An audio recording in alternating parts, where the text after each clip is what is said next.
an actual significant revolutionary change requires people to have nothing to lose. Yeah, so we're Marxist-Leninists. This is like the hardline communist position. We don't believe in like a multi-party system. Like the greatest increase in life expectancy in human history was China under Mao. Israel itself was founded by openly self-described terrorists. Like you don't want violence, but you need to prepare for its inevitability.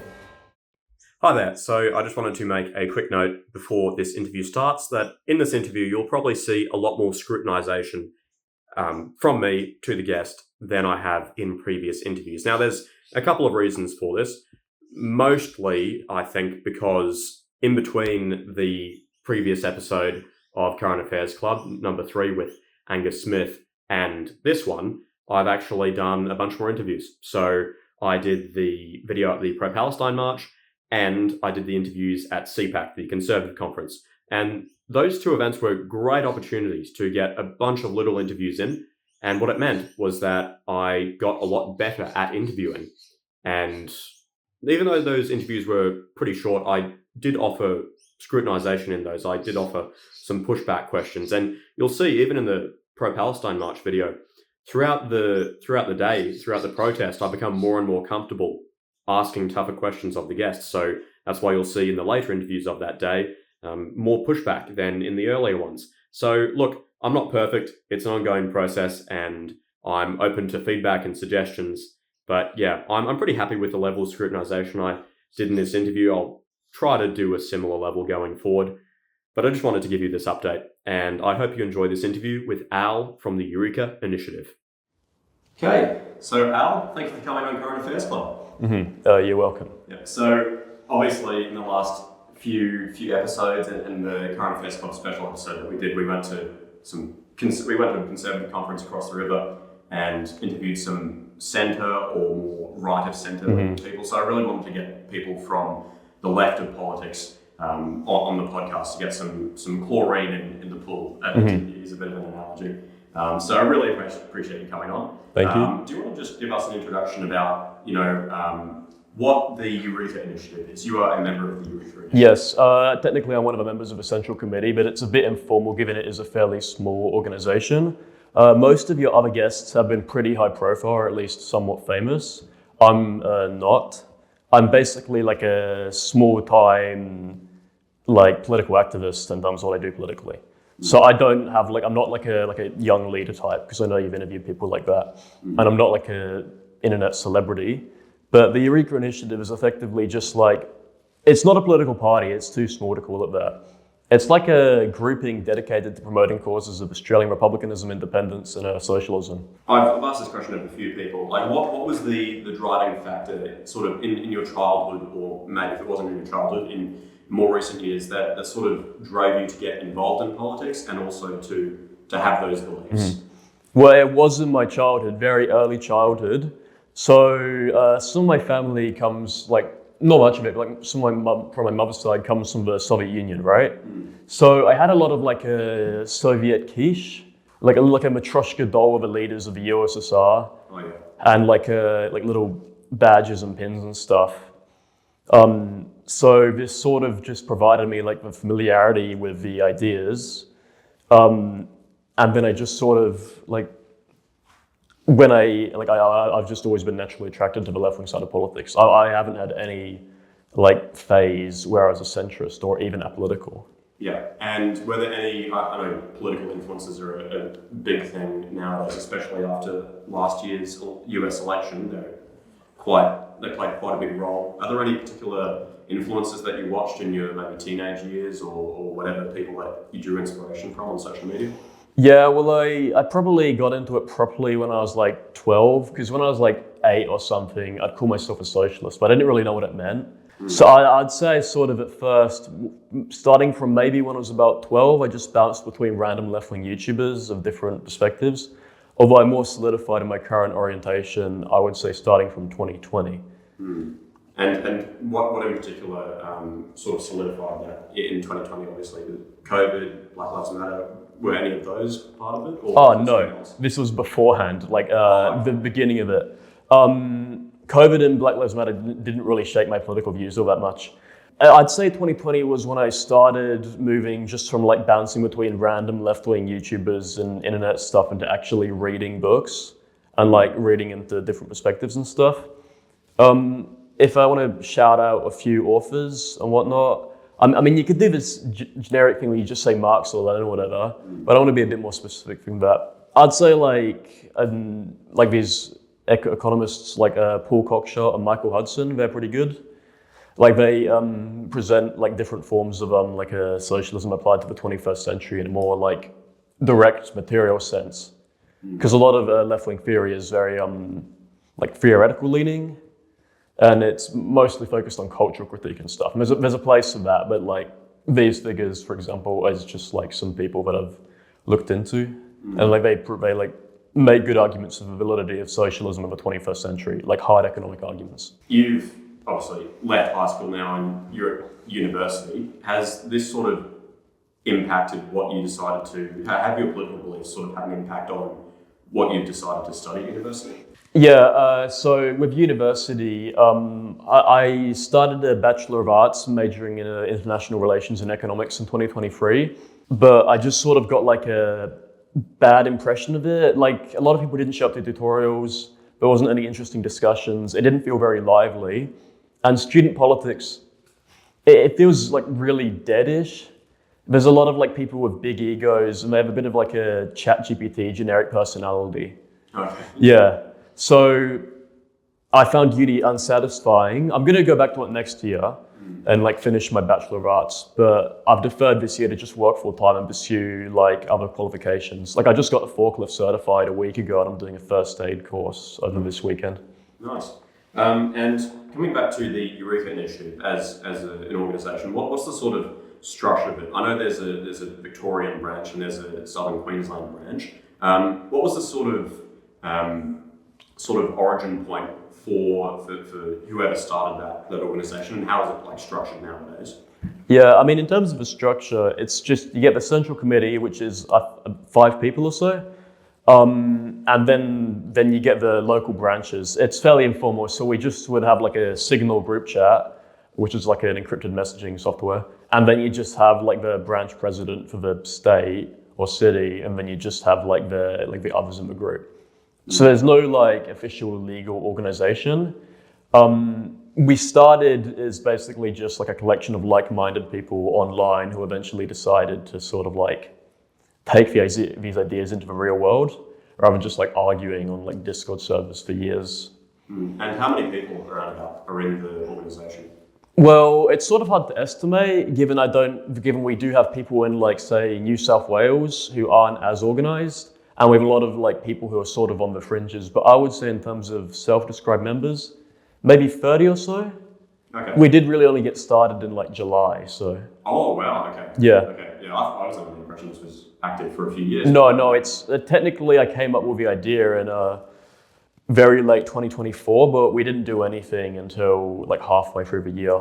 Okay. Yeah, and that idea just born out of the fact that you thought student politics wasn't the right way to advocate it? Yeah, I was in the Young Labour Club at UQ for a bit, but they didn't do anything. They didn't host any events. I volunteered for the Greens for a bit. I mean, I still do wash dishes occasionally for them. But again, that's just not really the sort of place I saw as like anything interesting politically. And of course, like the established socialist groups are incredibly insular and hostile. Yeah, and actually, let's explore that more. Mm-hmm. Can you explain for the audience what you mean by that statement with regard to the insular socialist groups? Yeah, well, I'm talking about, I mean, there's a stereotype about left-wing infighting that I'm sure you're aware of. Well, there's this, like at the campuses in Brisbane, it's mostly this group called Socialist Alternative, they're the ones who hand out pamphlets. Like if you're at like UQ or something, or I don't know, like QUT, they're the ones who try and sell you newspapers. They sort of demand like an ideological hegemony amongst their group, and they have some, I would say, poor strategic decisions. Like they're opposed to say like doing any community outreach stuff on principle, because I think it like distorts the message. So they won't do sausage sizzles or anything like that. Oh, okay. Mm-hmm. I mean, and sort of what does the Eureka Initiative do? Obviously, it is a group of people who share some broad beliefs on socialism, anti-imperialism, and republicanism. But what practical things does it do to sort of expand its membership or convince people of its beliefs? Or what are you planning to do, given that it's only been around for a few months? Mm-hmm. Well, given we are fairly new, our activities so far have just been comprised of like hosting reading groups. We've set up a bit of like an online community with some Discord servers and social media accounts. We have like a little subreddit, which isn't very active. But like we also go to protests, we like show banners. We have some very, very talented artists. Because one thing we pride ourselves on is like our aesthetic taste. We got like a really cool illustration of a cyborg. So aside from a typical like postering, showing up to protests and like reading group stuff, in the future we are planning, and this is maybe like in early 2026 or so, we are planning on like doing the sort of direct community outreach stuff, like hosting sausage sizzles and whatnot. So we also have people show up to conferences. If you're outside of the left, you probably wouldn't have heard of Platypus, but it's a sort of like neutral forum for people on the Marxist left to discuss. We've had people show up to conferences and give speeches there. We are aiming to like expand our media reach. Like so far it's just small scale stuff like this podcast or whatever, but we are slowly getting there. What do you think the role of new media in Australian politics will be in the coming years, especially with regard to the next federal election? Yeah, so I mean, it's pretty obvious that like social media is just like a totalizing influence on society. That's like how most social interaction is mediated or occurs nowadays. Like the average young person spends far more time on social media than they do talking to friends. And when they do meet up with friends in person, that's coordinated over social media. Like you have like Insta group chats where you'd organize to hang out and whatnot. So given it is like a totalitarian influence over everything, it's like indispensable. So there is this trend amongst some parts of the left who think that like selling newspapers is what you got to do, because they take a Lenin quote where he said the newspaper is the core of the party. They take it very literally. Like I mean, I'd interpret it as the mass media of the time is the core of a party. So in terms of social media strategy, one thing you need to understand is that these companies aren't your friends. If you get to they can manipulate the discourse and they can change things, they can ban you. So you've got to be cautious with it. There's do you know the Arab Spring? Yes. And like other more recent incidents in say Nepal? Yes. Yes, the deal with that is those are like digital revolutions. But the problem is due to their very decentralized nature, they like sort of I would say naivety with like assuming that like modern digital media can be a tool of liberation. In the Arab Spring, they accomplished very little, and they ended up just like having a lot of full circle revolutions where like one clique of oligarchs used it as an excuse to displace another. And in Nepal, it looks like the same thing is going to happen given the protests have been sort of co-opted by like a monarchist and royalist elements of the army who are using it as an excuse for their own palace coup against like the social democratic government there. And with regard to social media as a whole, I've written a couple of articles recently about the effect that I think social media is having on political discourse. Obviously, there's echo chambers online, and the algorithms, they make the social media companies money based on feeding people more and more of what they want. What do you think, like externally, not as a participant in social media of pushing a message through it, but what do you think that society as a whole should do in future with regard to social media? I think the companies that run this, these are, to be a bit hyperbolic, enemies of humanity. Like with people like Zuckerberg and whatnot, they have a vision of like remaking all human culture in their image. Like these are total freaks. So I don't think there's a problem with the internet or social media inherently, but I think you're gonna have to take down these big tech companies. One thing I support is I reckon if Australia needs to have its own social media companies, like you can't depend on stuff that's really closely linked, like the American military industrial complex that cooperates with them, that cooperates with American spy agencies, and that's run by antisocial oligarchs who want to remake society. Hello there. This is a quick intermission to the interview to tell you about a wonderful event that's happening in Brisbane next month on the 11th of November. Now, this event is by the Brisbane Dialogues group. I volunteered with this group in the past, and I think they're a wonderful bunch of people. Their mission is quite similar to that of this channel, which is to promote civil discourse on important issues of our time. The dialogue that they're hosting on the 11th of November at the Princess Theatre in Brisbane is a rehash of a discussion they had in November of 2020. And the topic is the Australia-China relationship. Boy, a lot of things have changed in those 5 years, and it'll be interesting to have a follow-up discussion on that. Now, the moderator for this month's discussion is Joanna Hewitt. She is a board director at the Lowy Institute. And on the panel are Peter Varghese. He's the Chancellor of the University of Queensland. There's Cheng Lei, a prominent journalist and presenter, and she's now at Sky News Australia. And James Lawrenson, who is the director of the Australia-China Relations Institute at UTS. So come along if you're interested. It'll be a nice way to get off the screens and, have discussion with people in person. I love this group. They share the same mission as I do with this channel. And there's actually a couple of discounts. If you're a student or if you post a short video of yourself while you like the dialogues or while you're interested in the topic, there's more terms on the website. But if you fit one of those two bills, then you're eligible for a discount. So come along, I'll be there, and hope to see you there. Let's get on to, before we move on to discussing socialism, a bit more in detail. Recently, obviously, there's been a lot of political violence in the United States. The source of that political violence is obviously different country to country. Mm-hmm. And in Australia, according to ASIO, the threat is more from the sort of racist or nationalist right. Sovereign citizens as well. But obviously we are also a very interconnected world with the advent of social media between English-speaking countries especially. Do you think, what are your thoughts on statements by prominent left-wing influencers like Hassan Piker or Destiny that have sort of, I'm not going to say have celebrated Charlie Kirk's death. They haven't done that, but like Hassan has said stuff about capitalist blood in the streets on one occasion. Do you think there is a problem of sort of normalizing violence among American influences? Well, first of all, you mentioned Destiny. Destiny is right-wing. He's a member of the right-wing part of the Democrat Party. He hates the left. He supports Israel.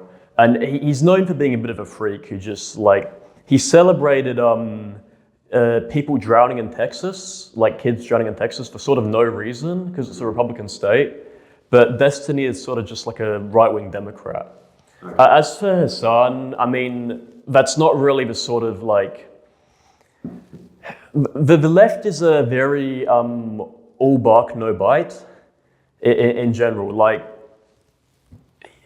These sort of words that you get in Australia, you get people doing silly polls that ask you which billionaire do you want to execute, and it just comes off as a bit of a teen rebellion phase. There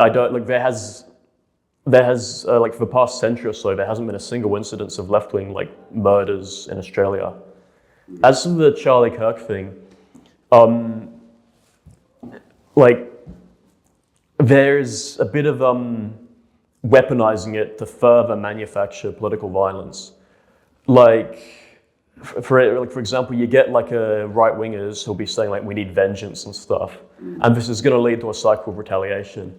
If you're familiar with the years of lead, that's what's going to America, and I think we will have some spillover in Australia, which is what I'd categorize that recent sovereign citizen killing of the police officers as. But that's a spillover of the American years of lead scenario to Australia.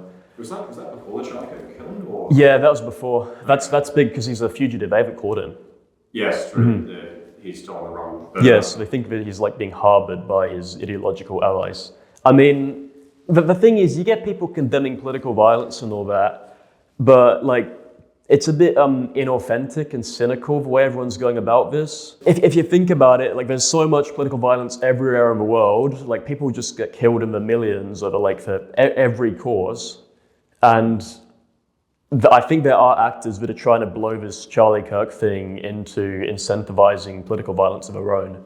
Like, I think you like if you get people saying like, oh, this is where it's like political violence is never acceptable. Like a lot of these people are inauthentic. I feel you just got to be like a bit honest here and just say that like a lot of people are just like lying and just pretending they're condemning it, but they're not actually. They just want it on the other side. I'll just come back to something you said earlier, because I do have to play devil's advocate every now and then, because I do have an audience that's both. Yeah, fair enough. You were saying that like some of the stuff that people on the left say when they like use violent terms sometimes is more like a teen rebellion thing, or like it's all bark and no bite. But there have been killings, like Luigi Mangione with the United Healthcare CEO. That was very clearly a left-wing political violence thing. And the Charlie Kirk thing, one of the bullet casings, not one that was fired, but one of the bullet casings had something to the effect of "Hey fascist, catch," which is, I believe, a reference to the Helldivers game, but it's also... I've got some points about the Helldivers thing later, but... that wasn't the main point. No, it just reminded me, because didn't you have like the arrows thing from Helldivers that you called down the bomb? He wrote that on his casings? I'm not entirely sure about that. Yeah, no, I got some points about that, because... But anyway, with the... was more about, yes. With regard to all bark and no bark, and you're talking about like right-wing rhetoric of revenge and vengeance that will cause future violence, but hasn't some of the left-wing like rhetoric on certain parts of the left about violence been actually bite as well as bark? Does it cause that? Yeah, I mean, the United States is an increasingly sick society. You're getting like high rates of depression, high rates of suicide. There's a lot of like very nihilistic violence, like the whole school shooting phenomenon. So one thing I've noticed when looking at political violence of the USA today is that if you compare it to, say, because left-wing political violence in the late 19th century was like the big thing. Like the terrorists back then were left-wing anarchists. Didn't one of them assassinate the US president? I think they attempted to. They did kill a lot of world leaders. I knew they killed one of the Tsars. Right now, a lot of this political violence really comes off as they're using the politics as an excuse. Because there's this whole thing with like neo-Nazi extremists who'll go and shoot up a school, and these people just adopt like very nihilistic, like unguided beliefs, which is distinct from more targeted political assassinations of like the 19th and early 20th century, when it's more clearly ideologically driven. Like terrorism and political violence today is becoming much more of like a nihilistic thing that's not entirely apolitical, because I do think the political element can like push you over the edge. And this comes from both sides, primarily the right, just because I'm going to be a bit biased here, but like right-wing ideology is more easily used to justify going and killing people. Do you want to expand on that though? Yeah, well, if you're a neo-Nazi, it's going to be easy to justify going and shooting a bunch of people, and if you're like a centre-left Bernie guy. Because the ideology itself is just like the strong killing the weak, like might makes right, that sort of stuff. There has been a few like centre-left killings, like for example, the Charlie Kirk thing. But again, one of the framing in general I don't like is this could be interpreted as like, oh, like political violence isn't that bad, it always happens. But it's framing it as like the recent upsurge is like a new, unique phenomenon. But America's just becoming an increasingly sick and antisocial social society, and this is going to happen more and more. Like people will find any justifications they can to just go and kill someone out of just like some sort of like nihilistic revenge, because like this is going to be a bit like vulgar, but a lot of these people are like porn addicts and weirdos. Okay. So the guy who killed Charlie Kirk, they found his Steam account. He's got a lot of strange things there. So these are very like maladjusted people who just find some excuse to go and just shoot someone in the head. And I think this is the case for both like the left, like the center left, like Charlie Kirk shootings and whatnot, as well as the right wing. But it is an objective fact that right wing terrorism like outnumbers it by orders of magnitude. Okay. And in regard to, I'll just like ask one more prying question on this. Like neo-Nazi ideology more violence inducing than sort of certain far left ideology. Like I mean with the I guess Luigi Mangione that killing is sort of an example of, and correct me if I'm wrong, but a sort of left-wing economic ideology. He was actually surprisingly centre-left. Like, he wasn't a political radical. He was sort of like one of those like UBI, Universal Basic Income Social Democrat guys. Okay. His politics weren't that radical. Like with Mangione, he shot the guy because he had like a really big problem with his back, and that caused like a lot of like his social life to fall apart. So I think in his case, he was pissed off at like the medical system, and I think that was what drove it. Because he didn't assassinate a big name political target. He assassinated some random unknown healthcare CEO. Someone who, by most people's definition, would be a capitalist, would be a member of the bourgeoisie. Mm-hmm. And I assume he did that because he thought there wasn't another way to sort of seek justice. And that the only way to seek economic justice would have been to do that killing. Mm-hmm. So isn't there an element there that of that certain economic leftist ideology that says that there is no way to change through reform? Is that sort of element the thing that drove him, do you think? Or? Well, he was a reformist himself. He wasn't a revolutionary. He did it out of like personal grievances, which is the case of most political violence in the USA right now.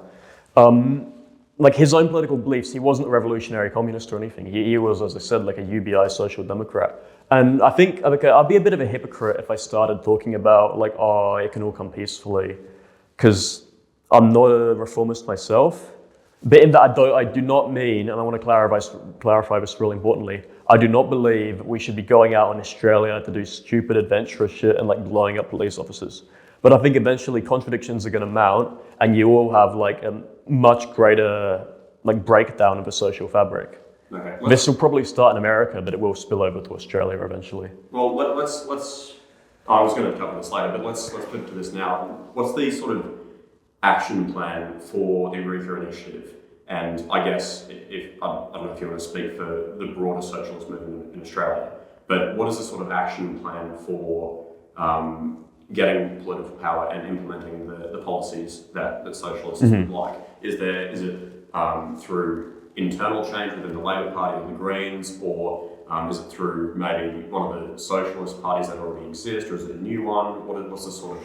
Okay, so what I think is going to happen is the Eureka Initiative, we're not like a political party. I'm not aiming to be the fucking prime minister or something, but I'm just trying to like spread the perspective. So what I reckon is going to happen is I think eventually you're going to get to a point where geopolitical contradictions ramp up, and I think you're going to have some sort of like major war in which Australia will be dragged in to defend like the American empire. Like I reckon, say like going to war over Taiwan or something, or like some other major proxy conflict. And I reckon this will be the flashpoint, because this will be like a point in which like shit begins to really break down.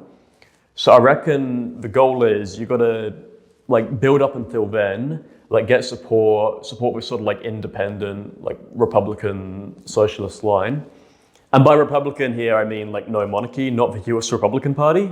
There's a bit of a confusion there. So you do that, you build like ties with the community, you get like a good image, and when this comes, you want to use this flashpoint to like quickly shift the direction of the country.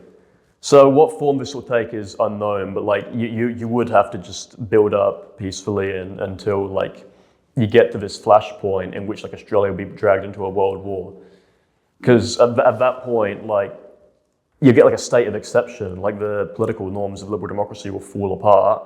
And then it's just like I mean, I can't say exactly what will happen because I don't know. It could be like a peaceful-ish military coup or something. Do you believe there's a pathway for socialists to gain power in Australia while the norms of liberal democracy is still in place, while we still have a functioning parliamentary democracy? No. No? Yes. Why do you think that is? Well, because the liberal system right now, the way the system works right now, listen, people aren't going to go towards something that completely uproots the economic system if they're living generally comfortable lives. I know it is getting a bit worse with the housing crisis and all that, but an actual significant revolutionary change requires people to have nothing to lose. Like it requires the system to break down. You don't just like run out and just start like doing some stupid shit like declaring yourself a new government and trying to start a revolution, because that's just stupid like terrorism. It's not going to happen unless the system of liberal democracy in the world, like economy, actually starts to falter. So in that case, you're saying that this political and economic situation needs to worsen before a socialist, the change to socialism can occur? Well, yeah, there's a famous slogan which is socialism or barbarism. So if eventually stuff is going to get worse, and I think a world war will be the breaking point of this, which we are slowly edging towards, and which the Australian government right now is complicit in dragging us into. So I do think it will be some situation like that. I'm just going to put on my devil's advocate hat again. Wouldn't the argument from the sort of centrist or liberal centrist or right-wing counter-argument be, well, I mean, if people are living comfortable lives now, and it's not certain that liberal democracy is going to lead us into this war over Taiwan or whatever, isn't it just very self-serving to hope and wait for people to have worse circumstances in order to gain power? Listen, you don't sit around hoping a world war happens. That's not the thing you do. That's totally antisocial. There is a segment of the left which does this and celebrates whenever some bad thing happens in the first world. This is completely deranged behavior that just makes you look like freaks and alienates you from the people. But the thing is, if I believed liberal democracy was sustainable and could last forever, I wouldn't be a socialist. I'd be like a social democrat or something who just wants reforms within the system. The point is, liberal democracy isn't a system that can last forever. It inherently creates its own contradictions.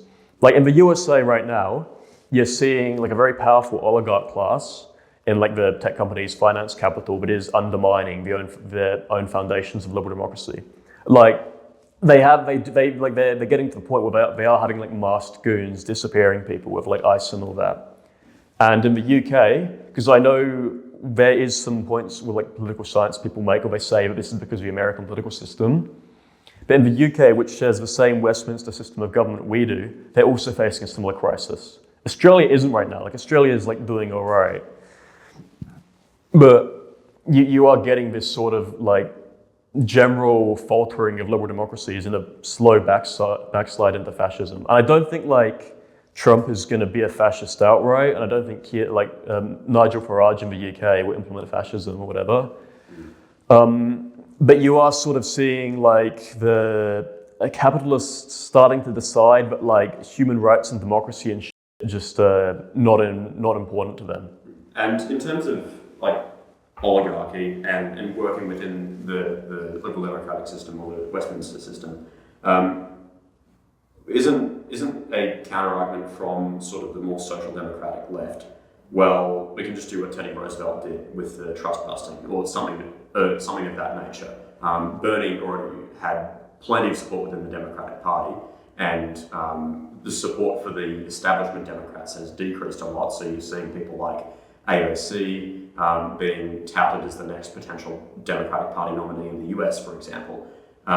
Isn't that the moment where there's a social democratic force or president that gets into power and can start reforming the system rather than waiting for it to collapse and then sweep in and rebuild? All right, what happened to Bernie Sanders? What did the Democratic establishment do to him? This is a fairly moderate guy. And AOC is shifting more and more to the right. For example, recently she voted in favor of continued defense aid to Israel with the Iron Dome. The system has grown too powerful to sort of, these sort of progressive early 20th century reforms, they're not really feasible anymore. Okay, and do you want to expand on that? Yeah, so you got too deeply entrenched now. There's not enough, the early 20th century progressivism was possible because in the West you had a very strong growing industrial base, which we do not have right now, which you had much stronger unions, you had a stronger working class movement which could demand concessions. And it was far more militant too. Because in the 1920s, there were shooting strikers, and the strikers were shooting back at them. So there's a legitimate threat of an actual violent revolution. You had it's important to remember the crises of the 20s and stuff. led to like 100 million people dying in World War II. Like it's not like a sort of stable situation back then. So like we don't have like a strong industrial working class. We don't have radicalized trade unions. Oligarchs now are far more cemented. Their power is like much stronger. They have a much more totalizing control over society via like social media and the internet and whatnot, which has grown to encompass everything.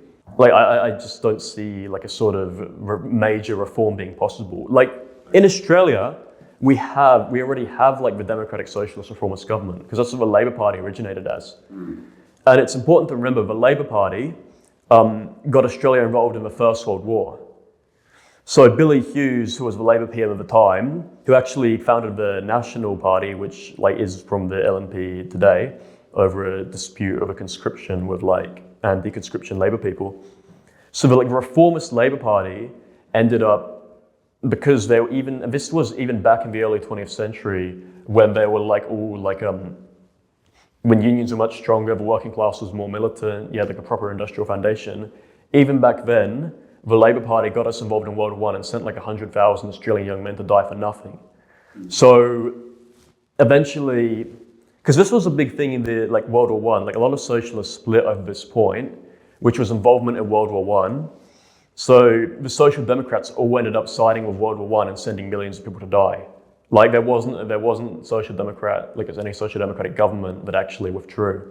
So eventually when it comes down to it, and like reformists and social democrats are either going to go much further to the left, or they're going to capitulate and like join in the crisis. I appreciate you for engaging with those questions. Before we move on to sort of foreign policy and anti-imperialism, do you want to just outline your vision, or the Eureka Initiative's vision for a socialist society? Because I know there's a bit of confusion that people often have between the different shades of the left. You obviously spoke about the Social Democrats.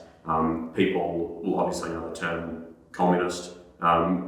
Like, what is your ideal vision for a socialist society, and where does that stand in regards to communism and social democracy? Yeah, so we're Marxist-Leninists. This is like the hardline communist position. We're not social democrats. We don't believe in like a multi-party system. The model we advocate for is a party state with a very strong local and central government, with the states like deprioritized, with a centrally planned economy with like market elements in the lower levels. Okay. So like you'd have small businesses and stuff, but the guiding heights of the economy, like resources, heavy industry, would be nationalized under like a national development plan. And that's a similar model to the one that Lenin ended up using, isn't it? Yes. The small businesses allowed. Yeah, the new economic policy time. That is a different situation, I'd say, because Lenin adopted the NEP in the context of like an agrarian feudal nation. We are post-industrial, which has some similarities, like the whole deindustrialization, most people not really producing material goods. There's similarities there, but it's more of a context of transition from like this. By the way, I'll say that I don't think socialism can be achieved instantly, and I think it will require reindustrialization. And I think one of the pressures, because socialism requires an organized working class or a peasantry. We don't really have either. Most of our population are like white collar workers and whatnot. So you're going to have to get like, and I think one of the pressures of this will be like the growing international tension leading to the development of like a war economy in Australia and forced reindustrialization, which I think could provide the basis for like an industrial working class, which could be the actual, like the spearhead, the vanguard towards socialism. And we spoke earlier about your upbringing and the sort of motivations that you had for getting into politics. What is the specific motivation, or what is the moral argument for socialism, or however you define it? Yeah. Well, what do you mean when you say moral? I mean, sort of, the counter moral argument would be, people deserve to be rewarded if they work harder than others. It's morally right to reward people more for more or harder work or innovation or something like that. What is the socialist? What is the moral argument for socialism? Yeah, well, why should we reject redistribute wealth or have shared. Well, it's not. Socialism isn't like the redistribution of wealth. It's a different thing. It's the social control of the economy and the. This is an evil sounding term, the dictatorship of the proletariat, because the classic Marxist theory is all systems led by the ruling class. So our system will be the dictatorship of the bourgeoisie, even if it is like a liberal democracy. That's just a different form of it. It's just like which class holds the power. So the moral argument, you could sort of make these vague moralistic arguments to anything. I'd rather focus on the practical outcomes of these. Because if you say like, oh, I think I should keep my own stuff, and like the leftist responds like, oh, I think we should share because sharing is good, that doesn't get you anywhere. You've got to look at the practical applications. Okay, so your belief in socialism, I would presume, is because you believe that socialism will achieve the most good for the most people? Or well, that's like a utilitarian argument. It is. That's part of it. Another part is the sort of like the historical progress thing, where like you sort of get like the contradictions that capitalism itself creates, eventually like leading to a crisis that wouldn't necessarily lead to either socialism or like a collapse into some previous form, like if there's a nuclear war or something that could lead to a reversion to feudalism. But the utilitarian argument is, so I'm going to explicitly defend the Soviet Union and China here. These were states that started off as medieval, like feudal shitholes, and within a generation or two, they went from this to modernized states. And I think you sort of can't, it's difficult in the West to sort of get an appreciation of the scale of this. Because people would look at like atrocities in like history, and they would, what is Australia founded on? Colonialism. Yes. Like capitalism was founded on colonialism, like the displacement of, like, and killing like millions of people. Like you just go as like a homesteader or something, you just go and like massacre the people who lived there. This sort of moralistic attitude to history where you sort of just like look at things moralistically rather than like how they resulted, it doesn't really lead you anywhere. And like socialism ended colonialism. People don't really focus on this much, but all the big anti-colonial struggles were armed and supported by the Soviet Union. Like this is the force that smashed the global colonial system, and it led to significant improvements in these really poor countries. Because with China, like, have you heard of the Taiping Rebellion? Yes. Yep. Yes, that killed like 20-30 million people. And you had like, the opium crisis, you had the Sino-Japanese wars, again, 20-30 million people dead. It was like a cyclical situation where every like decade or so, you'd have a famine that kills a few million people, there'd be civil wars. Like the life expectancy was 30 years old. Like the greatest increase in life expectancy in human history was China under Mao. And this is including the total failure of a Great Leap Forward. Like despite everything, like China actually had a lower mortality rate, and this is a Nobel Prize winning economist, Amartya Sen, who noticed this. China, under the bad times of the Mao era, had a lower mortality rate than India, which is like a capitalist social democratic nation at the time. Okay. And you can look up these stats afterwards, and I'd encourage you to look them up too. So this isn't just me making shit up or like doing the it wasn't real socialism thing. Like you got to take into account the whole holistic stuff.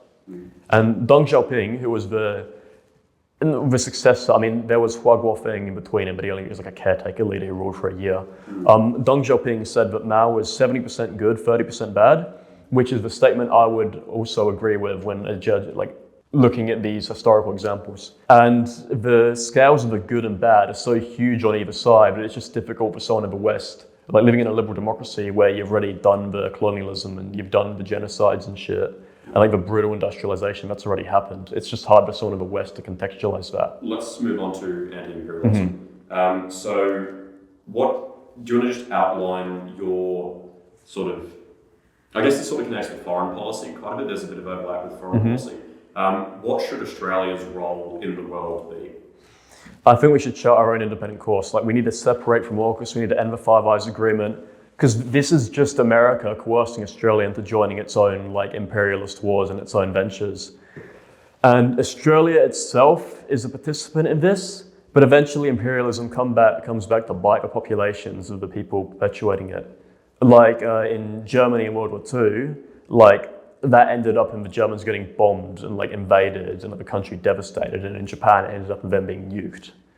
So it's in the interest of Australians to separate from a system of American imperialism before it drags us into some, and I think it will eventually drag us into some war, but I think it's like our duty as Australians to sort of separate from this suicide pact before it like annihilates Australia. And sort of on imperialism, as we covered earlier, modern Australia is a creation of colonialism. There are still, like, the overwhelming majority of people here are of European descent. Obviously, there's more recent waves of immigration, but like the historical core of Australia has been European immigration since 1788. How can Australia be an anti-imperialist nation, even if it does become a republic? Because the United States is a republic, but it is still like it's a creation of colonialism. Will Australia ever be able to like legitimately call itself anti-imperialist if the majority of the people here are still like European? Well, this is a question I get asked from people on the left mostly. But so when I say republic, I do not just mean officially creating a republic, because the Republican movement in Australia, one of the objections people have to this is that it really just does nothing. Like, it's just a ceremonial change. I mean it in a much like fundamental, much more deeper stance, in which like Australia would become something separate, and this means like ending the continued colonial dominance of Australia. So this would mean like withdrawing from the military agreements and stuff. And with the settler colonial, that issue, the thing with that is you got to like the same system of colonialism. What it manifests in today is Australia continuing its involvement in these military alliances, because the American Empire is just the successor to the British Empire. Look, all the financial interests and stuff moved over from the British to the Americans as the British waned, and they're irrelevant now. Like, the British Empire now is irrelevant, but it's continued in America. So Australia being anti-imperialist concretely, and I want to distinguish between foreign policy and domestic policy here, because foreign policy would be the like disalignment with the USA focusing on an independent foreign policy, which aligns with socialist internationalism. But the domestic issue is the settler colonial thing. So in the Northern Territory, the life expectancy for Indigenous people in remote areas there is the same as that as Uganda and like other very, very poor underdeveloped nations. Like, the living standards there are the same as like very, very periphery, like very, very poor nations. It can't be called first world. So Australia was objectively founded on the displacement of the First Nations peoples. There's a tendency, like the big institutions will have now, where they'll just do like a bit of a performance, they'll have like a welcome to country, it's like something really ironic, like a weapons company conference, whatever. They'll do like a few welfare programs, but the system there remains, and like ending colonialism would mean like Australia adopting its own system of government separate from like the colonially imposed Westminster system, the British institutions. So in my opinion, I reckon we should have like a mass people's congress for our legislature, with like some proportion of it given to various representatives of First Nation peoples. And I think we should end the state system, because the state system is a product of colonialism. Like, it's not based on any geographical features or any like pre-existing cultural linguistic. It's based on colonialism. Yeah, it is. And the state governments tend to be the ones that perpetuate discrimination against Indigenous people, because they're the ones that implement the laws. They're the ones. There's a bit of a contradiction between like the federal government and the state governments historically in Western and settler colonial countries. And the state governments often represent the interests of like the more hardline imperialists. Like the American Civil War, there's a conflict between the progressive federal and the reactionary state governments. So I reckon a unitary government that represents the Australian people as a whole, combined with stronger local governments, self-representation for First Nations people, and the Mass People's Congress replacing our bicameral system of legislature, I think that's the pathway to addressing this settler colonial question domestically. And this is something that incorporates the entire Australian population and the Australian working class into like the unified, like independent nation. It's not just like the Australian Commonwealth, it'd be like an Australian People's Republic. Okay, I appreciate you laying it out in that much detail, because I mean, I haven't heard that much detail in other like media that's been put out by sort of the left wing. They're a bit vague on the details. And this leads to being very easy to misinterpret. There's a lot of disingenuous right-wing actors who think opposing colonialism means deporting white people or some bullshit. Well, I was going to put on my devil's advocate hat again and ask that question. Like you said that it'd be like majority, the legislative would be majority, I guess. No, there's some portion. There's some portion. Yes, some portion, not majority. The majority of it would be people elected. Yeah, but some portion would be First Nations represented. Yes. I will ask you just that question because you brought it up as well, and I assume you have a response to it. How does it align with anti-imperialism to allow Australians of European descent to remain here rather than just completely handing the country back to First Nations people? Okay, so that's a very idealist approach to anti-imperialism, where you see it as just undoing the historical effects of imperialism. You can't go backwards in time. Australia, there is an Australian people, there is an Australian history and culture. Attempting to undo it isn't workable. A lot of leftists have this phrase abolish Australia, and by this they usually mean something much more reasonable. There's groups which will say this, and in practice they just want more police oversight and more local governments, and maybe an end to the system of imperialism. That sort of vulgar, naive idea of it, no one actually wants, aside from a very, very few irrelevant people, no one wants this deport all white people.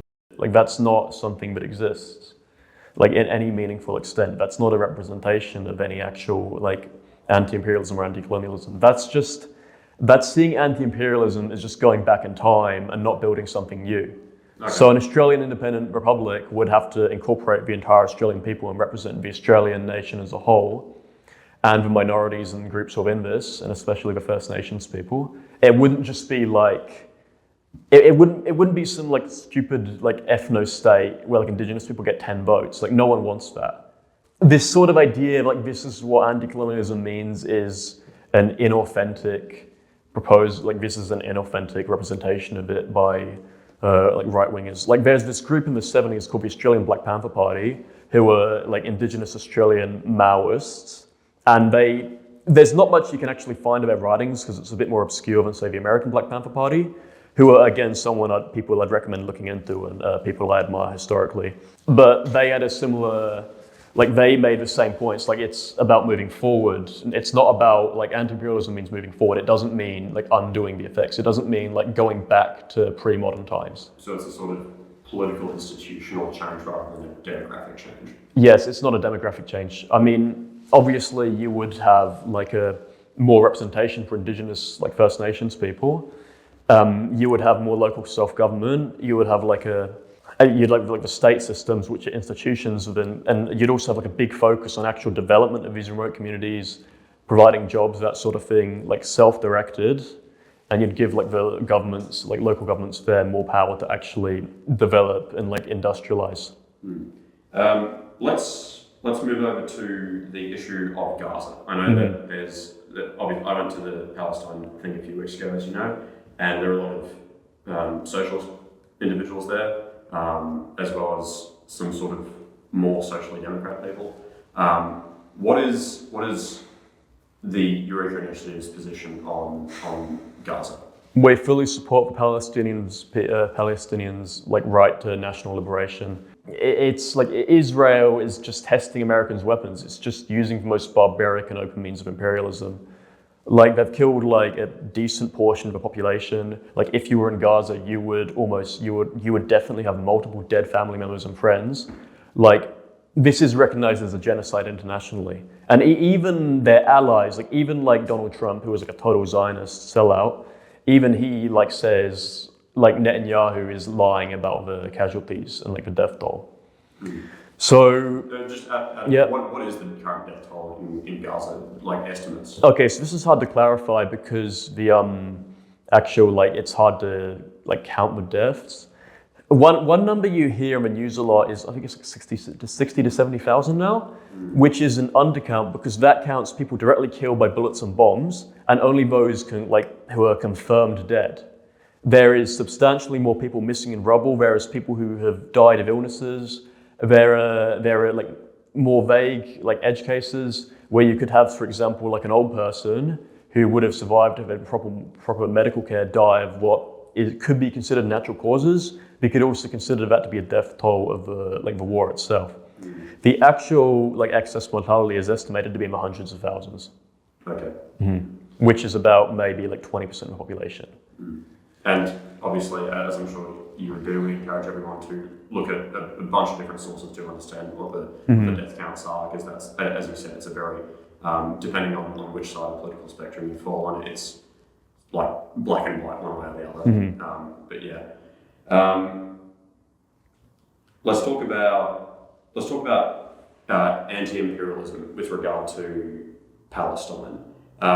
On the pro-Palestine side, they're saying obviously Israel is a colonialist entity. It's putting settlements in the West Bank, driving Palestinians out of their homes, bombing Gaza. There's groups in Israel and members of the Israeli cabinet who are advocating for Gaza to become a new Israeli settlement and drive all the Palestinians out. And then the counter-argument on the other side is that, well, leaving out what's happening currently, Jews or Jewish people have been in the land of Israel for thousands of years, and in that way they are an indigenous people to that region. What's your view on how indigeneity intersects with this conflict? Well, who are the Palestinians as a people? I mean, would you like to define it? Yeah, sure. But they are there's this certain right-wing narrative which is actually they're just colonists who displaced the original Jewish people, whatever. I mean, leaving aside, this would have happened 1,400 years ago. This assumes the spread of Islam to be a population replacement against settler colonialism. It was not. The people got converted. The population of Gaza now descends from the people who are living there in the ancient times. And objectively, Gazans would have much more connection. And this is even assuming this genetic argument, but if your people came here 1,500 years ago, it makes you a colonizer, which is ridiculous. But the Palestinian people are the ones who've been living there since ancient times. Their religions change, but it's the same people. And Israelis, there is a segment of Israeli society who have been living in Palestine for a much longer period. And under the Ottomans, the previous caliphates, they were off and on again tolerated. They had to pay the jizya tax, which is a tax that they had to pay in the caliphate for non-Muslims. You can find historical examples of interfaith persecution, but you can also find examples of the Muslims and Jews teaming up. In the Crusades, Saladin actually allied with Jews in Palestine to fight against the Crusades. So it's not a black and white religious conflict. But it's not a thousands of years old religious conflict that's always been going on. It's something that was dormant with occasional flare-ups of sectarian violence for a very long time, and only recently Zionism has significantly escalated this. So there is a Jewish population that lives there. There's a lot of people who are pretty overt, colonizers, everyone in the Americans who go to the West Bank, they have no place there. But the majority of Israel does descend from people outside of Palestine. A lot of them are Mizrahi, Arab Jews, but you also get a lot of Ashkenazi and Sephardic Jews and Ethiopians too, have come from outside. And they did come because of persecution in these countries, but Zionism itself has significantly flared up the conflict because of the Balfour Declaration and whatnot. That triggered a lot of sectarian violence. And Zionism is it keeps the region in eternal conflict. And with regard to the borders, earlier you spoke about Palestine having full national liberation. There's a lot of debate about which borders that means. What, in your view, what territories of Israel and Palestine should rightfully belong to a Palestinian state? Okay, so with the West Bank, that area should, all the Israeli settlers on the West Bank are there illegitimately. This is blatantly recognized as illegal. They're going there for the explicit purpose of colonization. So Israeli settlers would have to be deported from the West Bank in any peace scenario. And this is relevant because more moderate Israeli prime ministers have gone into conflict with hardline settlers and they have been assassinated. Like Rabin was killed by an extremist Gahanist. So Israel is a society which cannot, it's not a society which can reform itself into some wholesome thing, because there is an internal conflict within it, and the hardline settlers will actively resist and use political violence to enforce their will.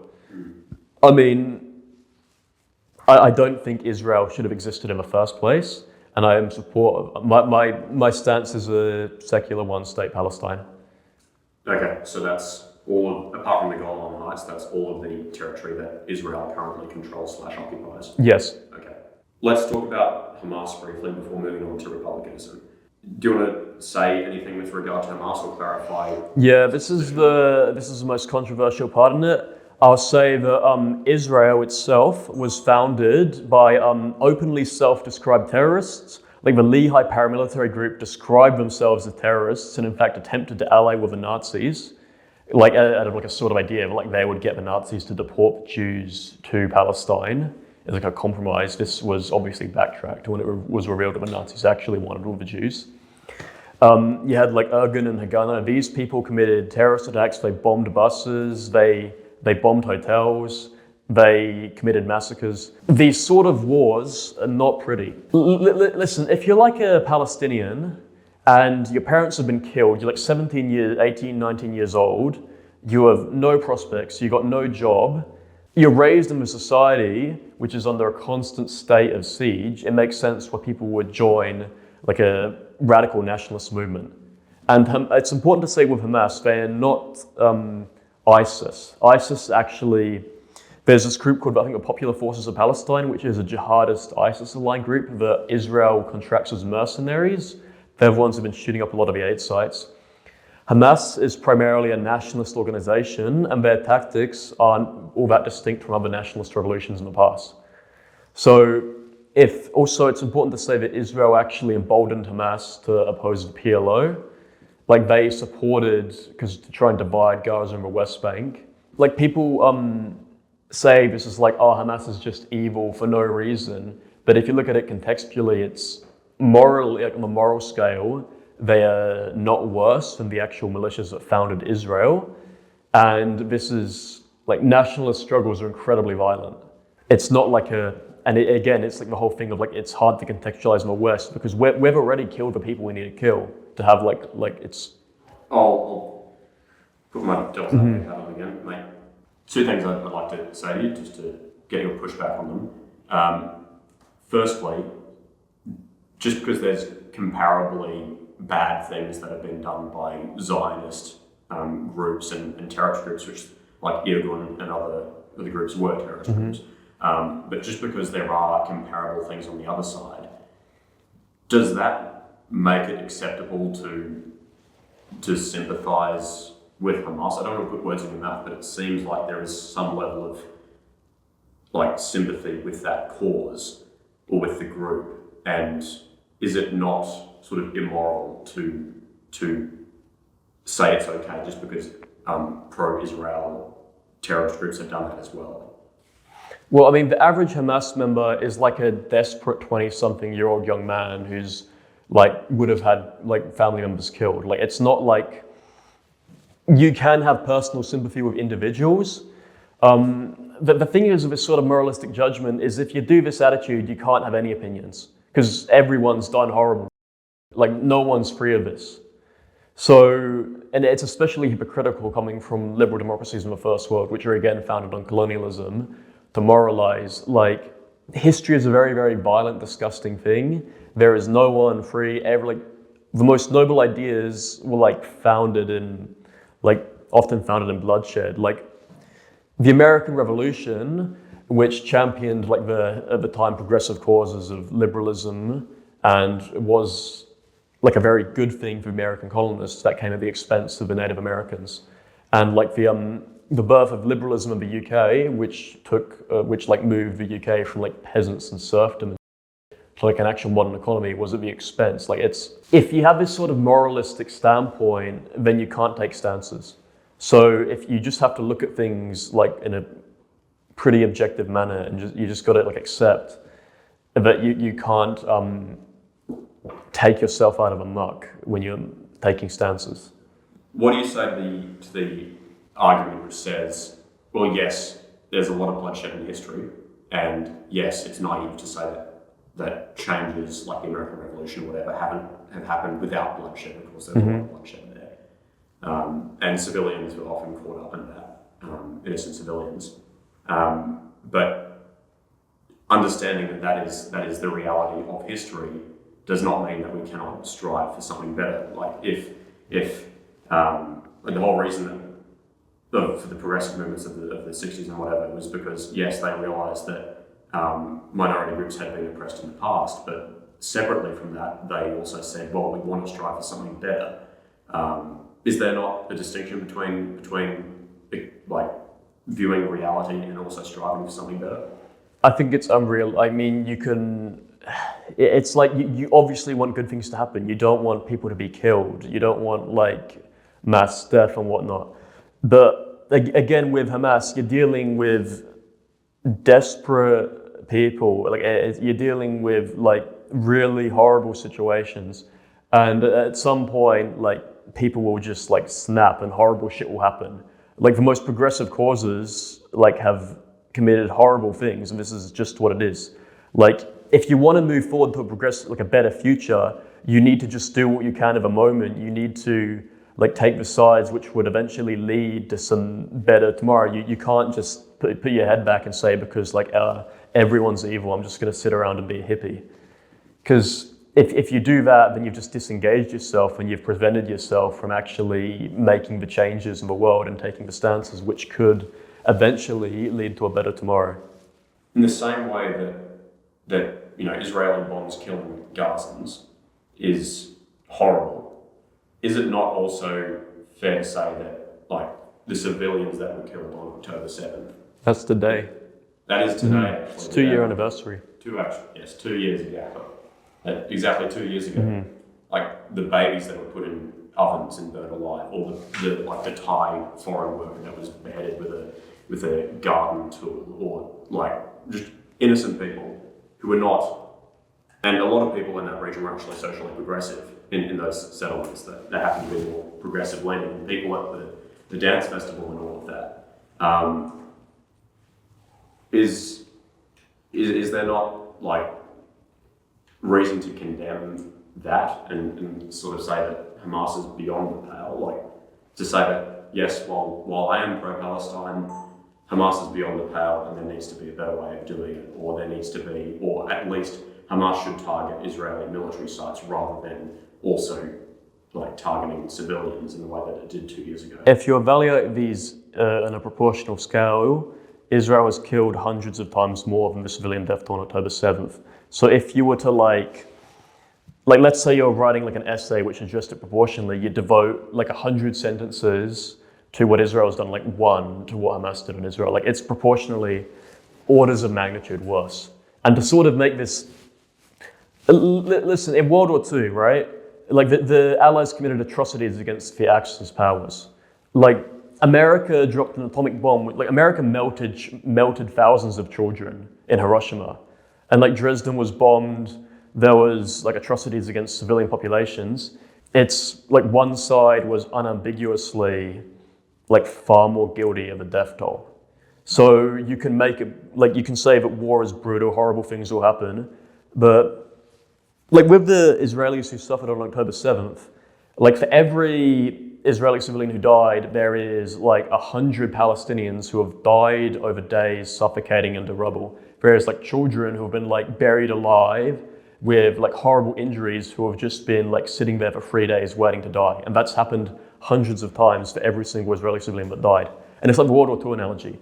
Like if you spend your time saying, oh, war is horrible, I'm not going to take a side in this, in practice, like this is just providing propaganda for the Axis.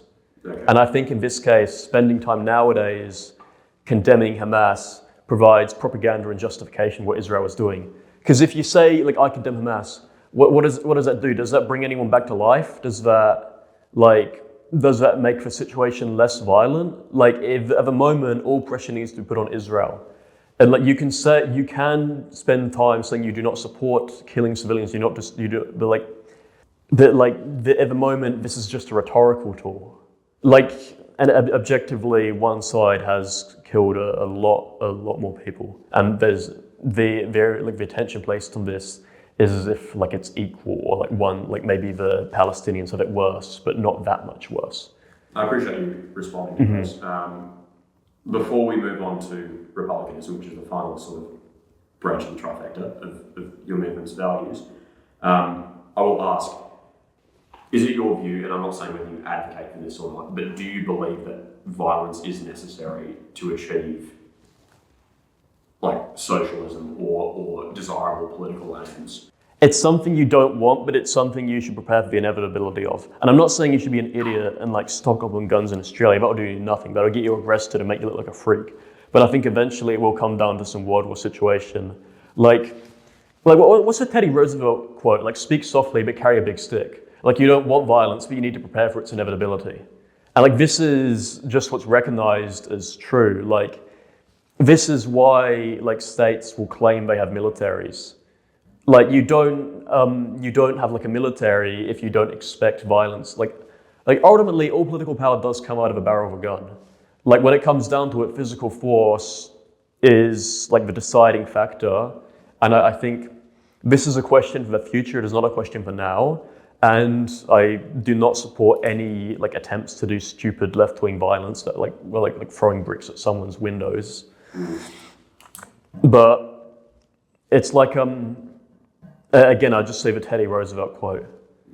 This sort of stuff, if you do think a world war will happen, eventually, I think it might come down to a situation in which it could be something that occurs. But I don't think preparing for it now is worthwhile. Okay.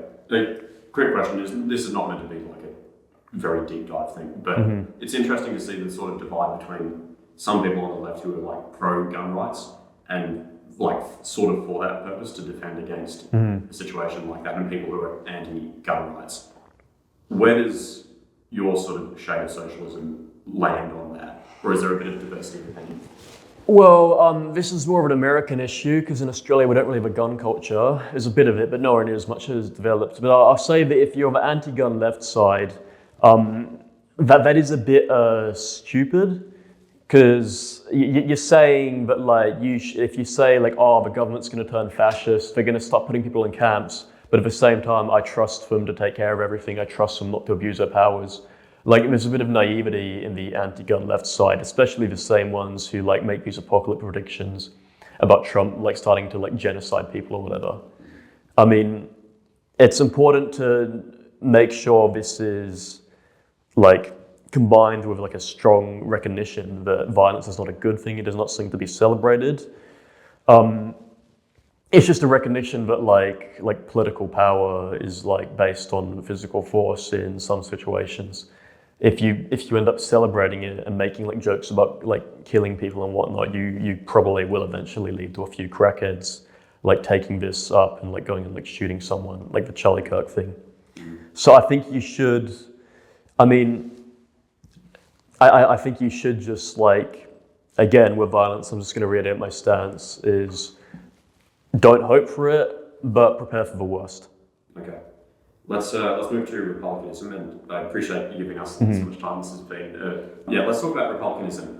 We had a referendum in Australia in 1999 on Republicanism, and that lost narrowly. Yeah, wasn't it 49-51, one of those things? I think it was something like that. And we've also had a more recent referendum in Australia on the Indigenous voice to Parliament in 2023. That failed. Do you believe, my initial question was going to be, do you think there's an appetite for another referendum? But from what you said before, it seems like you don't think that will be achieved through the current Westminster system. Yeah, a republic in the current system would just mean a few ceremonial things are changed. And I think people, the monarchy just has a bit better aesthetic sense. People will think a republic would just mean you replace some nice traditions and you remove a holiday, and instead of a royal family pageantry and stuff, you just get generic corporate NGO speak that politicians use. That's because the Republican movement today isn't really fighting for anything. They're just fighting for symbolic changes. And the voice to Parliament was also a symbolic change. which people rejected because it wasn't made clear what it actually do. It didn't really come off as being anything. There's a lot of left-wing critique of it for being like a really silly gimmick, because it was funded by mining companies. Like, it was funded by the same capitalists which benefit from the expropriation of the, like, indigenous people's lands. Like, it's inauthentic. It would just be like a ritual the government does, where like they would just like spend like a few minutes saying like, oh yeah, racism is bad before each speech. Like, these referendums don't represent any authentic, like, actual republicanism, which would mean like an actual changing the Australian political system. It just represents symbolic changes. And because of that, people just see it as a big hassle for nothing. So while we would have some commonality with the Republican movement, like, we shouldn't have like a British king. We shouldn't have a Union Jack on our flag. I don't like hate King Charles. I don't think he's like an evil man. He's just some guy who likes like traditional architecture and like The Hobbit and stuff. He's like a Tolkien-style conservative. It's not like the symbolism and shit. And again, I think the symbolism should be changed to something new, because it is like, again, symbolism from like a colonial occupier. I think that it like this republicanism needs to be something deeper and more totalizing. It can't just be like you replace the head of state with some boring, like, premier position no one cares about. Okay, yeah. Last couple of questions before we wrap this up. Minute or less for why Gen Z should join the Eureka Initiative, be a socialist, be an anti-imperialist, and be a Republican. So if you're a young person in Australia right now, you don't have a future under the current system. Like, think about it. What do you have? Like, you can either bet on the current system continuing indefinitely, which is very unlikely. Like, it's just getting worse and worse for young people. Suicide rates is rising, depression's rising. There's like, the job opportunities are getting worse and worse. Like, there's no expectation of a stable career. Like, what's the economy orientating towards in the West? It's like AI porn and like crypto scams and like, it's unproductive nonsense. And eventually, like, it's gonna get real. Like, one empire's, like, as the US empire declines, it's gonna drag us in Australia into to try and defend it by any means necessary. And this isn't hypothetical. Like, this has happened before. Like, hundreds of thousands of Australian young men and some young women have died for defending imperial ambitions overseas. And do you want to risk it? Like, do you want to give your future to like American oligarchs who say the most demented things behind closed doors, like Peter Thiel, like Sam Altman, Peter Thiel, Zuckerberg, like all these like bizarre tech oligarchs, like Musk. Like, do you want your future up to them? Appreciate it. And what is one thing that our older listeners should know about Gen Z and their politics that they don't? Yeah, I mean, I feel like it's a bit funny. Like, I feel like old people and really young people are sort of converging. Like, you get the babies looking at like AI-generated slop on TikTok. You get old people looking at AI-generated slop on Facebook. I mean, for like older people, and I think almost all of our viewers here will be young, remember the Vietnam War and shit, right? Like, you would have personal experience. You would know about what imperialism can lead to. And like, you yourself could have been involved in like anti-war activism, or you could have been drafted. Like, you would have an experience of this. And I think you shouldn't take these like right-wing media seriously that presents like anti-imperialism as some alien force that's against the interests of Australians. Like, this is the future of everyone. Al of the Eureka Initiative, thank you very much for your time. Thank you.